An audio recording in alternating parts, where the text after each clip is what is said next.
Bonjour et bienvenue dans ce journal du jeudi 13 avril.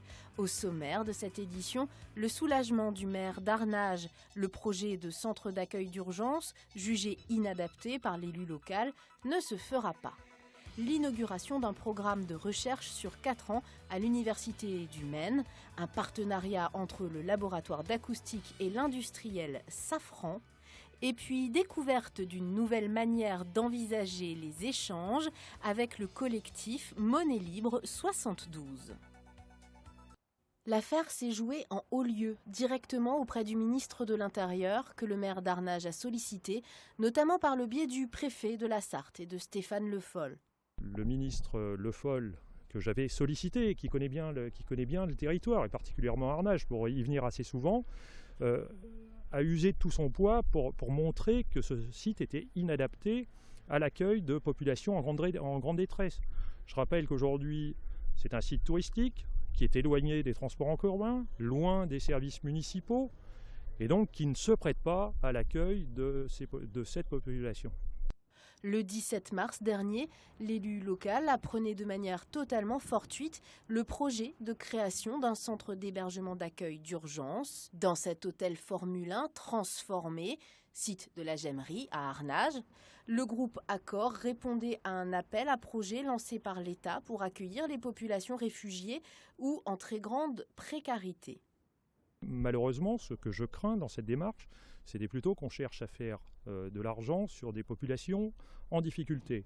Aujourd'hui, je réaffirme haut et fort, et je le ferai avec le conseil municipal, notre souhait et notre volonté d'accueillir dans de bonnes conditions des populations en détresse.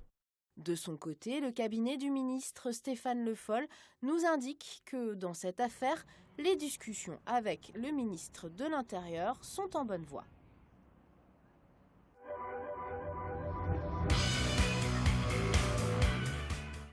La recherche et le développement sur le territoire, pour nous, c'est une vraie chance.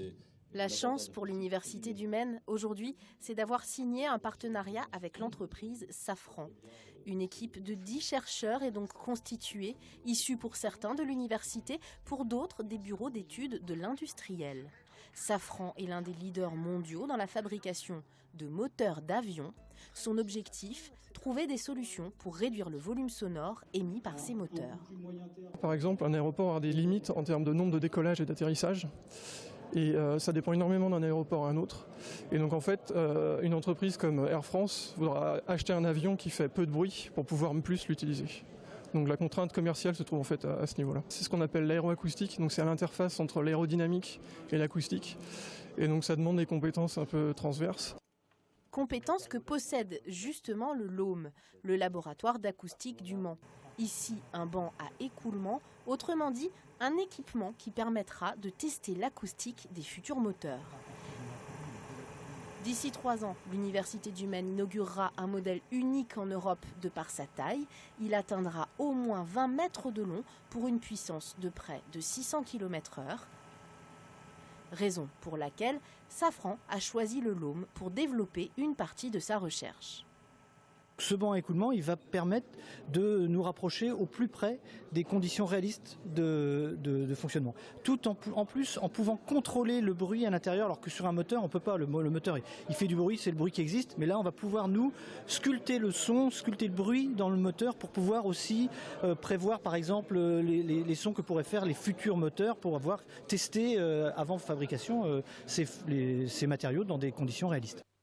La chaire industrielle inaugurée aujourd'hui est signée pour 4 ans. Coût global, 1 300 000 €, partagé entre Safran et l'Agence nationale pour la recherche.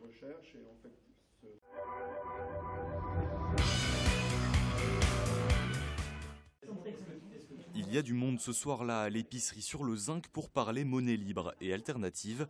Organisée par un collectif sartois, cette soirée vise à convaincre, expliquer et vulgariser de nouvelles manières d'envisager la monnaie. Comment est-ce qu'on la distribue après si on a envie que ce soit égalitaire ? Une monnaie du futur, engagée et humaniste. La monnaie pour nous c'est simplement une capacité d'échange et on a envie que tous les êtres humains aient la même capacité d'échange au cours de leur vie et même au cours de différentes générations. Et donc on fait en sorte que cet outil, on se le crée, il peut être créé très facilement nous-mêmes, il suffit d'écrire sur un outil numérique, mais on ne crée pas de dette en même temps. Et on le distribue équitablement à tout un chacun et à tout le monde qui veut participer à ce système monétaire. Cet outil, il existe déjà sous la forme d'un logiciel appelé d'unitaire. Actuellement en phase de test, il permet des transactions transparentes et sécurisées en dehors des systèmes dominants. Il y a déjà une centaine de personnes de par la France qui y participent et on a le plaisir de dire qu'il y a aujourd'hui un restaurant à Nantes qui accepte les dividendes universels qui sont donnés par ce système-là. Et donc on peut aujourd'hui payer une chose officiellement. Les rouages de la finance, des concepts compliqués. Le but de cette soirée est avant tout de débattre et d'expliquer. Déjà prendre conscience des problèmes du système actuel, l'histoire de la monnaie dette, de l'implication que ça a sur la compétition des êtres humains. Deuxièmement, de dire qu'une autre solution existe. Et puis de dire qu'en plus de ça, non seulement elle existe, mais elle est vraiment viable aujourd'hui. Et du coup, on pourrait avancer ensemble vers la concrétisation. Le collectif souhaite bientôt mettre en place des démonstrations de son logiciel d'unitaire. Pour découvrir cet outil, rendez-vous sur dunitaire.org/fr.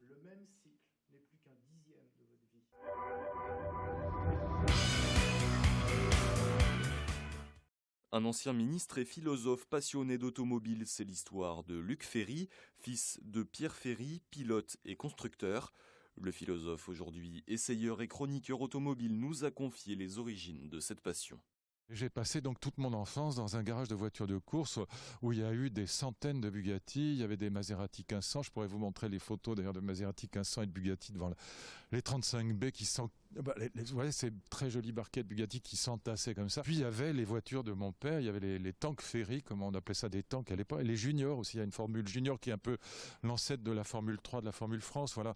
Et ces petites voitures magnifiques s'entassaient dans le garage autour de, je vous dis, de centaines de Bugatti sublimissimes. Voilà, donc c'est toute mon enfance. L'interview complète de Luc Ferry s'est à retrouver ce vendredi à 20h dans V8 Le Mag sur LMTV.